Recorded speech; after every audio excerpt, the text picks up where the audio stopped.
지난 한 주간 무더위와 또 많은 비로 인해서 어려운 시간들이었지만 다시 이렇게 건강한 모습으로 만나게 하신 우리 하나님께 먼저 영광 또 감사를 올려드립니다.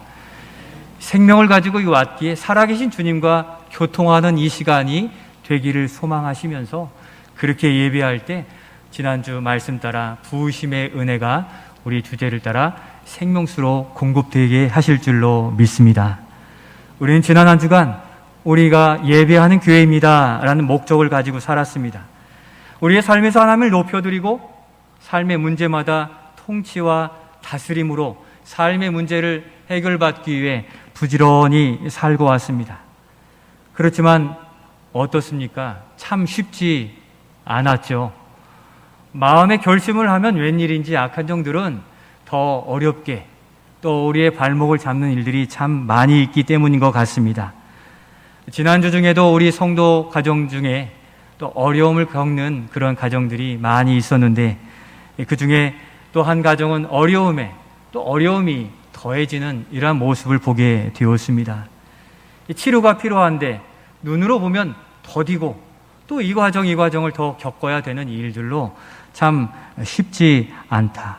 우리 눈에 매끄럽지 않구나 하는 것들을 많이 생각해 보게 됐습니다. 그런데 들어보니 그 가족이 그 어려운 상황에 그 문제를 어떻게 해석해내냐면 연단이요, 또 감사요, 또 충성됨으로 나아갑시다 하는, 소망으로 나아갑시다 하는 그러한 해석을 가족들끼리 내어놓는 것들을 듣게 되었습니다. 여러분, 이게 쉬운 일입니까? 우리의 삶의 질고와 어려움을 만나면 당장에 입이 이렇게 오리입처럼 나오기가 당연한 것인데 그 입술을 다 드러내 주시고 오히려 마음의 소망에 구원의 잔을 붙들게 하시니 바로 거기서 볼 수 있는 것 무엇입니까? 거기 그 심령 그 가정에 무엇이 임한 겁니까? 하나님의 나라가 임한 줄로 믿습니다. 세상의 눈으로 만든 집이 아닌 하늘 보좌의 집이 임하니까 믿음의 눈으로 우리의 삶을 해석해 갈 수 있었던 겁니다. 우리가 믿음으로 의지하고 담대히 선포하면 하나님께서 어려운 상황 속에서도 바로 그곳에 하나님의 나라를 임하게 하실 줄로 믿습니다. 바로 우리가 그 소망을 가지고 사는 예배자인 것입니다. 오히려 더 확신이 생겼어요. 저도 그 끝에 하나님이 열어주시고 고쳐주시고 보게 하실 일들을 더 소망케 하시는데 오늘도 위대하신 하나님께서 하나님을 찾는 백성들, 예배하는 백성인 우리에게 우리가 생각지도 않은 놀라운 은혜를 부음받는 바로 이 시간이 될 수 있기를 예수님의 이름으로 축원드립니다. 오늘은 우리가 교회입니다 두 번째 그 비전으로 말씀의 제목에 우리가 살아가야 될 이유와 비전이 있습니다. 말씀의 제목을 한번 같이 읽겠습니다. 우리가 좋은 제자교회입니다. 우리가 좋은 제자교회입니다. 어느 교회 이름 같기도 하시죠? 많이 들어본 이름 같은데 바로 우리 제일교회의 정체성이 바로 좋은 제자교회가 되어야 되는 것입니다. 좋은 제자들이 양성되고 또 세워지며 그로 인해 주님의 비전을 이루어가는 생명력이 있는 생명의 공동체로 세워져 가기를 바라는 것입니다. 그 제자를 통해 우리 주님께서 고대하는 것이 있는데 예수님의 비전이자 우리 믿는 성도들도 가장 관심 가져야 할 것 중에 하나는 바로 하나님의 나라가 우리의 가정, 교회에 임하는 것입니다. 우리가 주님께 간구하는 기도의 제목이 많듯이 우리 주님께서도 이와 같이 기도하라 하시며 주님의 비전을 우리의 입술로 고백하게 하신 바가 있지 않습니까? 이렇게 기도하라. 지난주에도 한번 우리가 읽어보게 되었는데 주님의 비전을 우리의 마음에 입술로 고백하게 하신 우리 마태복음 6장의 말씀을 주님의 마음으로 한번 더 같이 읽겠습니다. 나라가 임하시오며 뜻이 하늘에서 이루어진 것 같이 땅에서도 이루어지이다. 아멘. 나라는 천국이라고 했죠. 천국의 기쁨이 이 땅에 임하여질 때 우리가 얼마나 소망으로 기쁨으로 이 어려움을 이겨낼 수 있겠습니까? 바로 천국이 이 땅에 이루어지는 이 기도를 누구를 통해 이루고자 하시는 겁니까? 바로 제자입니다. 예수님께서 불러 모으신 그 제자를 통하여서 하나님 나라를 이 땅 위에 임하게 하시는 일들을 감당케 하시려는데, 그러면 여러분, 그 제자는 누구입니까? 첫 번째, 바로 이 사람인데, 첫 번째 같이 읽겠습니다. 시작. 우리는 모두 예수님의 제자입니다. 너무 평범하다고요? 그렇지도 않은 것이죠. 우리 19절 말씀을 같이 읽겠습니다. 그러므로 너희는 가서 모든 민족을 제자로 삼아 아버지와 아들과 성령의 이름으로 세례를 베풀고. 아멘. 가서 모든 민족으로 제자를 삼으라, 제자 되게 하라고 말씀하세요. 이 제자는 헬라어로 마테테스인데 이것은 배우는 자, 익히는 자, 닮아가는 자라는 그런 의미를 가지고 있습니다. 곧 제자는 예수님을 닮아 예수님의 비전을 삼고 예수님을 따라가는, 쫓아가는 그러한 사람을 제자라 말씀하십니다. 그런데 특별한 부르심이 있는 자들만이 제자가 아니라 세례를 베풀고에서 우리가 알 수 있듯이 참된 신앙으로 세례를 받은 자는 하나님의 백성인 동시에 무엇입니까? 예수님의 제자가 된다는 사실입니다. 세상으로부터 부름받은 성도와 모든 교회는 모두 예수님의 제자입니다. 제자로 삼고, 문장을 구조를 순서대로 보면 제자 삼고 세례를 베푼다는 의미로 들리지만 제자 삼음을 강조했기 때문이지, 바로 세례를 베풀면 예수님을 우리의 구주로 고백한 그 백성이 제자가 된다는 것이에요. 그러니까 제자를 삼고 세례를 베푸는 게 아니라 믿음으로 고백한 그 사람은 다 예수님의 제자가 된다 하는 것으로 이해하시면 되는 겁니다. 그리고 그 제자들이 좋은 제자가 되느냐 아닌 제자가 되느냐가 거기에서 나오는 것인데, 우리는 예수님의 제자로서 좋은 제자 되기를 우리의 삶의 이유로 살아갈 수 있기를 소원합니다. 그러니까 이런 생각은 잘못된 겁니다. 나는 예수님을 믿기를 원하지만, 믿고 있지만 제자 되기는 싫어요. 맞습니까? 틀립니까? 틀린 얘기예요. 이미 예수님을 믿는 순간 우리는 예수님의 제자가 되어 있다는 사실로 기억해야 되는 겁니다. 제자도라는 책을 쓴 데이빗 왓슨은 이렇게 얘기합니다. 현대 많은 교회들은 고통을 당하고 있습니다. 왜냐 하니까 자기가 그리스도인이 되려고 스스로 결정했다고 생각하는 그 사람, 또 자기가 특정 교회에 나가기로 선택했다고 생각하는 사람들 때문에 현대 교회가 고통당하고 있대요. 이러한 인간 중심적인 개념의 결과는 영적 죽음에 이르게 된다라고 이야기합니다.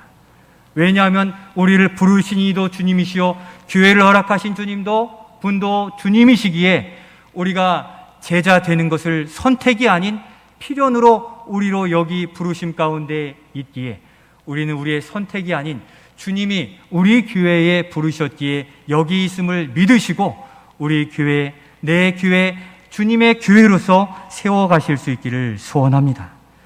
바로 하나님의 주권과 인도하심에 의해 우리가 여기 있는 것입니다. 우리 주님께서 우리를 부르셨음에 대하여 요한 사도는 더 분명하게 우리에게 밝혀주는데, 요한복음 15장 말씀을 같이 한번 읽겠습니다. 너희가 나를 택한 것이 아니요 내가 너희를 택하여 세웠나니. 아멘.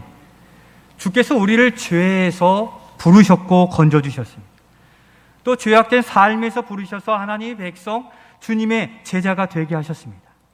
그 순간 우리는 우리가 가졌던 인생의 모든 비전과 설계를 다 엎고서 주님의 비전과 청사진의 나의 비전을 재설계하고 주님을 따르는 백성이 되게 했다고 고백한 우리들입니다.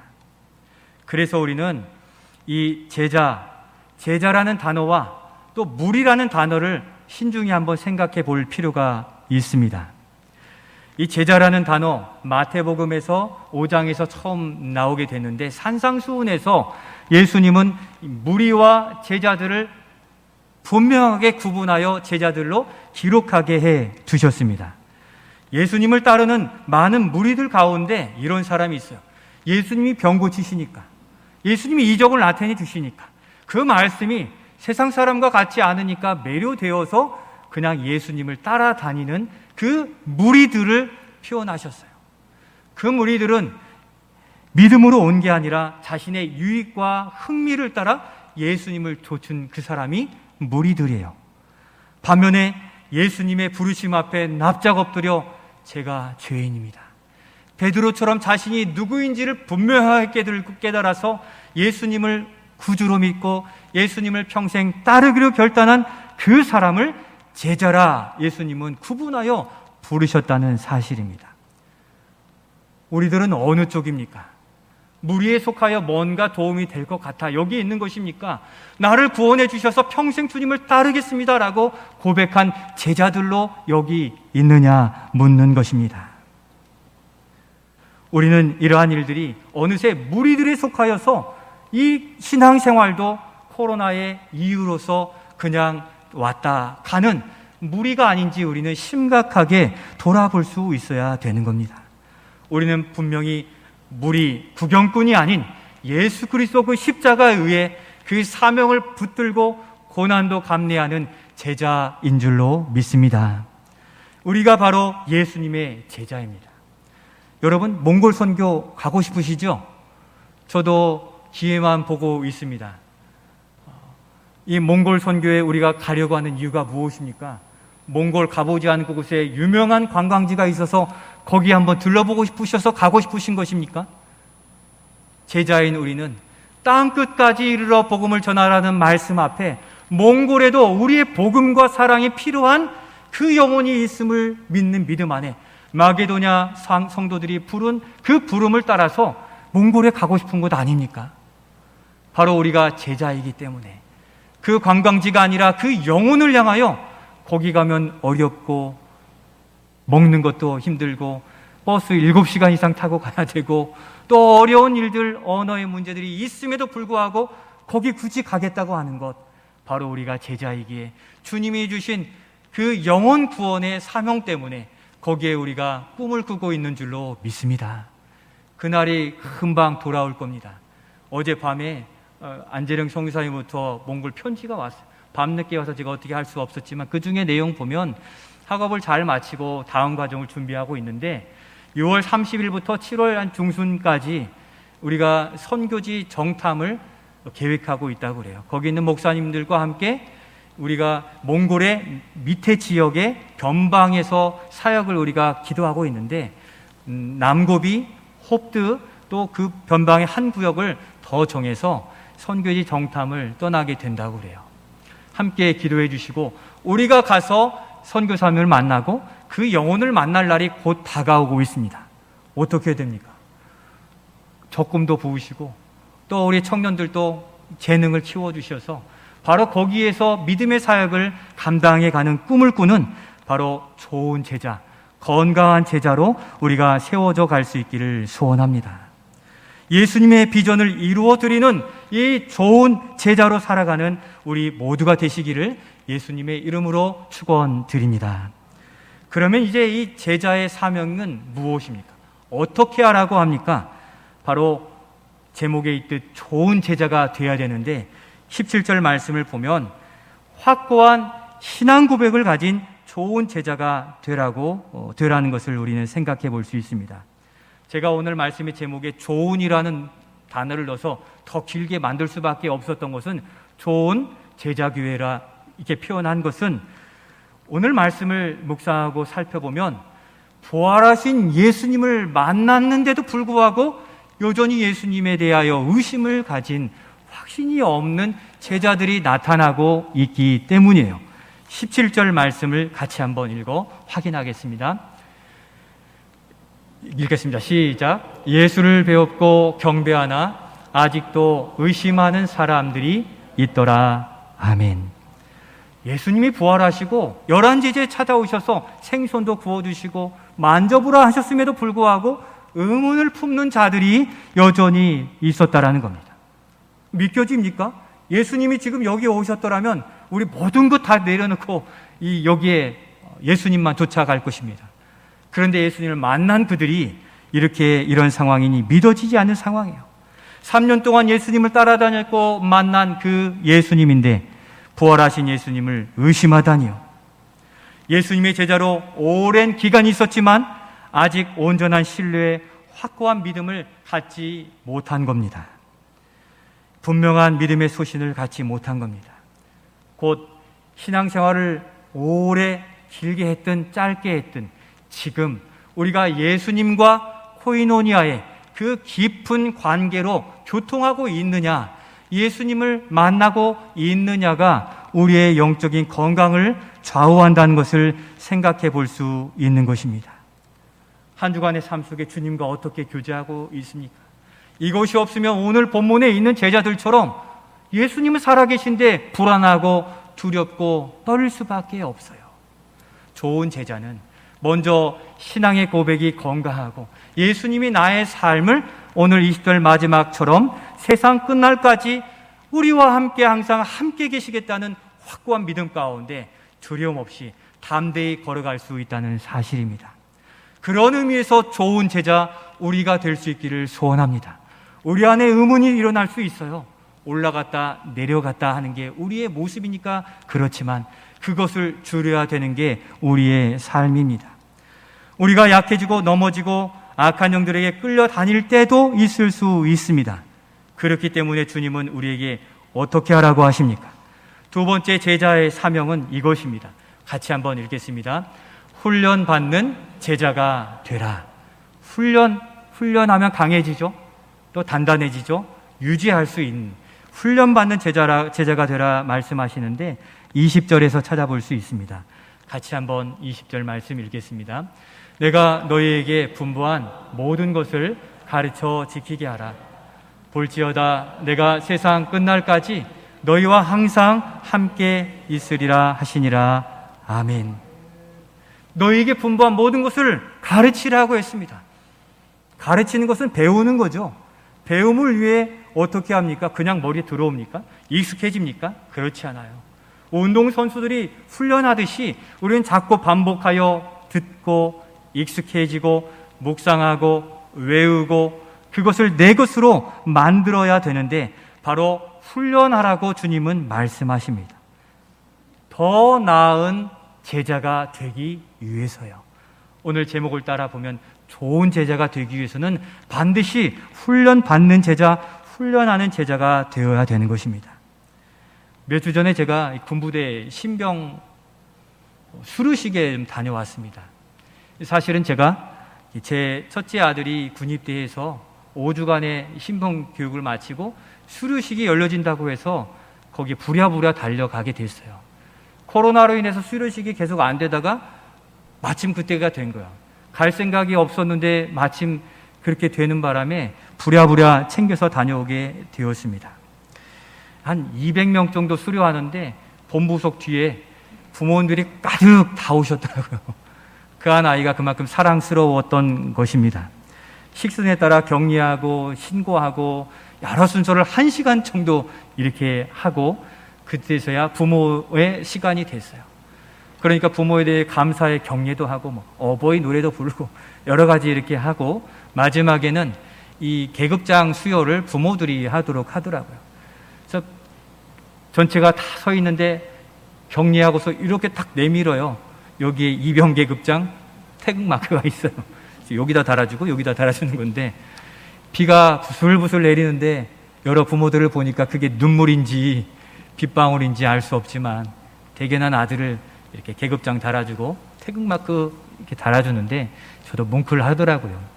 부모에게 다가오니까 이 격려 단결하는데 얘가 대학 생활을 여기 있던 얘가 맞나 할 정도로 벌써 달라진 모습이에요. 말도 달라지고 시선도 달라지고 또 기합도 달라진 모습을 보게 되었습니다. 또 이들을 격려하기 위해서 그 데려가는 부대장들이 또 왔어요. 자대 배치받는. 그분이 오니까 이 신병들이 태도가 더 달라지는 거예요. 그에 합당한 태도와 예절이 있다는 것을 의미하는 겁니다. 한 달여의 훈련 만에 사람이 이렇게 달라질 수 있나? 물론 마음은 달라지지 않았겠지만 훈련된 모습이 드러나 있었던 겁니다. 그가 완전한 군인으로서 능숙한 건 아니에요. 이제 계급장 받았잖아요. 첫 발을 뗀 군인이 되었는데 그럼에도 늠름한 군인이 되어가겠구나 하는 것을 확인하고 돌아왔습니다. 믿음의 사람도 동일한 겁니다. 그런 거라는 것을 말씀드리기에 말씀드린 거예요. 우리가 예수님을 감격적으로 믿고 하나님의 백성이 되었어요. 처음 예수님을 믿고서는 주를 위해서 생명을 다 바쳐 살겠습니다. 우리도 모르게 고백이 막 나오는데 막상 살려고 하면 어떻게 사는 게 생명을 다하는 거죠? 잘 모르잖아요. 우리도 처음 발을 뗀 그 성도로서 여기 계시는 분도 있고 수년 수십 년을 그렇게 믿음으로 살아온 우리들도 있습니다. 우리도 그렇게 기억자부터 배워야만 믿음의 성숙한 성도요 제자가 될 수 있는 겁니다. 그래서 하나님께서 맨 처음 구원받은 백성들에게 무엇하라고 했습니까? 지난주 말씀을 따르면 광야에서 건져내어 하나님을 예배하는 이것이 첫 경례예요. 하나님을 대면하는 대면식이죠. 어떻게 하나님을 만나느냐를 그들에게 알려주었고 그래서 그들이 하나님께 나아가게 되었는데 신병인 제 아들이 나라를 지킨대요. 말이 안 되잖아요. 무슨 기술이 있겠습니까? 그런데 하나님은 바로 그 신병 같은 제자를 통해서 어느 나라를 지키는 겁니까? 하나님 나라를 지키고 하나님 나라를 세워가라고 말씀해 주고 있는 겁니다. 모두가 지키는 거예요. 기술이 뛰어나든 믿음이 약하든 모두가 지키기 때문에 제대로 지켜내 가기 위해서는 어떻게 해야 됩니까? 바로 배워야 되고 가르쳐야 되고 익숙해지도록 훈련이 필요하다는 것입니다. 특별히 우리가 세우고 지키는 나라는 눈에 보이지 않는 나라예요. 어떻게 지킬 수 있습니까? 세상의 건물을 세우거나 세상을 지키는 방법과는 완전히 다른 것이라는 것을 우리는 생각해 볼 수 있는 겁니다. 하나님 나라는 건물이 아니고 인격적으로 찾아오시는 거예요. 그 주님을 만나는 거잖아요. 영적인 나라이기에 보이지 않아요. 그런데 우리에게는 보여요. 십자가 달리신 주님이 나를 위해 못 박히신 것 보이십니까? 만져지십니까? 그렇잖아요. 우리는 하나님 나라를 세워가는 방법이 무엇인지를 제대로 알고 그 자리와 직분을 제대로 지켜갈 때 우리는 이 믿음의 든든한 좋은 제자로 세워져 가고 거기에서 칭찬받고 믿음으로 세워져 갈 수 있는 겁니다. 하나님께로부터 보냄받은 예수님이 행하셨던 그 방법, 그 인격, 성품으로 하나님 나라는 세워지게 되어 있기에 우리가 어떤 스펙을 쌓는 것이 아니라 주님을 더 말씀을 통해 알아가고 하나님의 방법을 알아가고 깊어질 때에야 좋은 군사로 가정을 지키고 교회를 지켜갈 수 있게 된다는 것입니다. 예수님은 하나님의 말씀을 성취하시고 순종하심으로 이 땅에 하나님 나라를 세우셨습니다. 전신갑주를 입고 지켜내라 말씀하시잖아요. 믿음으로 좋은 집을 지으라고 말씀하시잖아요. 주님이 제자들에게 말씀하신 그 믿음의 도구는 세상과 분명히 다르다는 것을 우리가 이 시간 인식하고 주님이 하나님 나라를 세우고 행복을 허락하시려고 우리에게 맡기신 믿음의 전신갑주, 또 이 믿음에 잘 짓는 이 믿음으로 짓는 이 일들에 우리가 훈련받는, 그래서 세상은 바라보지 못하나 우리로는 우리 안에 건강한 하나님의 나라를 세워 주님과 동행하며 또 복된 삶을 살아가시는 우리가 될 수 있기를 소원합니다. 그래서 주님을 닮아가야 되고 주님이 행했던 사역을 감당할 때 우리 제일교회 하나님의 나라로 든든히 세워져 갈 것입니다. 물론 필요를 따라 교회도 건축할 수 있고 또 필요한 시설들을 채울 수 있지만 먼저 성도인 우리 안에 믿음의 도구들이 갖추어져 있는지, 녹슨 검을 들고 있는 것은 아닌지 살펴보며 훈련받으며 닦아내고 다시 좋은 기술을 터득해가는 우리가 될 수 있어야 되겠습니다. 앞으로 우리 교회는 이렇게 예수님을 닮아가기 위해 제자훈련도, 사역훈련도, 또 어떤 교제의 시간도, 섬김의 반도, 성장의 반도, 여러 반들을 통해서 우리가 더욱 하나 앞에 훈련된 또 잘 준비된 이 제자로 만들어 가려 할 것입니다. 이 일을 위해서 함께 기도해 주시고 또 동참해 주시기를 바라는 것입니다. 마지막으로 예수님의 제자의 사명은 무엇입니까? 작은 세 번째로 우리 같이 한번 읽겠습니다. 넘겨주실까요? 예, 읽겠습니다. 시작. 디아코니아, 봉사의 실천적 삶을 살아야 됩니다. 디아코니아, 봉사라는 뜻인데 설명을 드리겠습니다. 이미 읽은 20절 말씀에 가르치기만 하는 게 아니라 가르쳐 지키게 하라고 말씀하셨습니다. 곧 우리 기독교 신앙은 머릿속에 유토피아를 꿈꾸는 것이 아니라 이 땅 위에 하나님 나라를 세우고 그 세운 백성들로 천국 가는 바로 실천적인 우리의 삶의 모습인데, 바로 우리가 이 땅에서는 천국을 세우는 작은 예수가 되어서 예수님의 모습으로 열방을 섬기고 이웃을 섬기는 그러한 사명을 가진 자들입니다. 초대교회에서 사도들이 세워졌고 구제와 섬김, 어려운 일을 맡기 위해서 누구를 세웠습니까? 집사들을 세웠습니다. 7 집사를 세웠는데 빌립이나 스데반 집사님이 그러한 사람들이었어요. 헬라어로는 이 집사가 디아코노스예요. 곧 낮은 자리에서 섬기는 사람들이라는 의미인데, 넘겨주시면 이것을 영어로는 디컨이에요. 디컨. 제가 전에 섬기던 교회는 외국인 집사님이 있었는데 디컨 존이라고 이렇게 불렀어요. 정 집사님은 디컨 정, 이 집사님은 디컨 리 되겠죠. 디컨이라는 의미의 바로 디아코노스, 가장 낮은 자리에서 섬기는 직분이라는 의미를 가지고 있는데, 이것이 바로 제자된 무리들의, 제자들의 도리오 사명이 이 봉사의 의미를 가진 디아코니아입니다. 그래서 예수님이 행하셨던 사역들을 하나하나 감당해내는, 그래서 쫓아가는 그 사람들이 제자들이고, 그들이 감당해야 될 것이 디아코니아, 사명을 감당하는 것입니다. 봉사일을 감당하는데 훈련받은 대로 감당해내는 거예요. 교회 일도 내가 하고 싶지만 내 생각대로 할 수 없는 거예요. 주님의 교회니까. 주님의 성도들의 마음들을 헤아려서 감당해가는 디아코니아, 이 봉사의 사명을 가진 우리라는 것을 인식해야 되는 겁니다. 예수님이 행하셨던 사역들이 무엇이 있습니까? 병자들을 찾아가 고쳐주셨고, 돌보아주셨고, 복음을 전해주셨고, 여러 지역으로 이방 지역까지 선교하는 예수님이셨어요. 바로 제자된 우리는 다시 예수의 작은 제자가 되어서 제자를 삼는 사역을 감당하는 게 우리의 사명이 되는 것입니다. 우리가 첫째 주부터 둘째 주부터 지금까지 이 헬라어 몇 가지를 살펴보았는데, 그것이 우리 교회 또 성도들이 가지는 삶의 이유가 돼요. 하나님께 부름받은 자들로서 교회를 이룬 에클레시아, 그리고 하나님과 성도 사이의 긴밀한 교제를 주님이 원하시는 이 일들의 코이노니아, 그 주님을 따르는 백성으로서의 삶을 향하여 디아코니아, 큰 새 축을 통해 우리의 비전이 형성되어 있는데, 제자인 우리는 이러한 의식을 가지고 이제는 세상으로 나아가 봉사의 삶을 살아 나타내 보여야 된다는 것입니다. 작은 예수, 예수님을 닮은 제자들이 날마다 세워지고 또 넘치고, 그와 같이 우리 교회, 주님 닮은 교회로 세워져가는 우리 제일교회가 될 수 있기를 소원합니다. 사랑하는 성도 여러분, 우리가 예수님의 천국 비전을 이루는 예수님의 좋은 제자가 되기를 소원합니다. 이 비전에 성실하고 또 충성하고 내 것 좀 손해보고 나누어주고 베풀어도 결코 헛된 것이 아니라는 것을 알고 이 사역을 감당해 가시기를 바랍니다.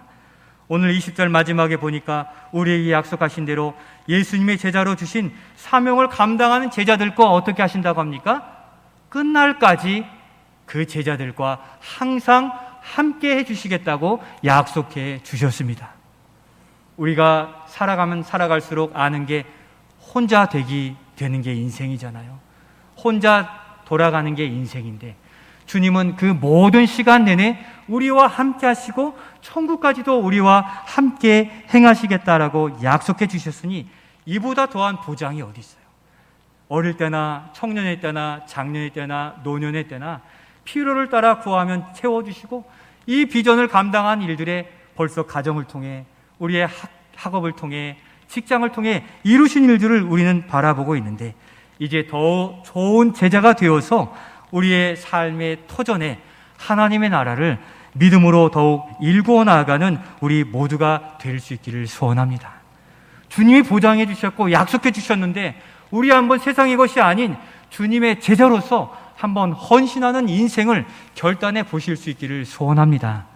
결코 헛되지 않은 이것, 그리고 그것을 우리의 고백과 비전으로 삼아 나아가고자 우리가 6월 한 달, 또 7월을 좀 더 할애해서 감당하고자 하는데, 날마다 배우는 대로 우리의 비전을 업데이트하고 더 추가해서 우리의 삶의 이유를 분명히 해 가실 수 있기를 소원합니다.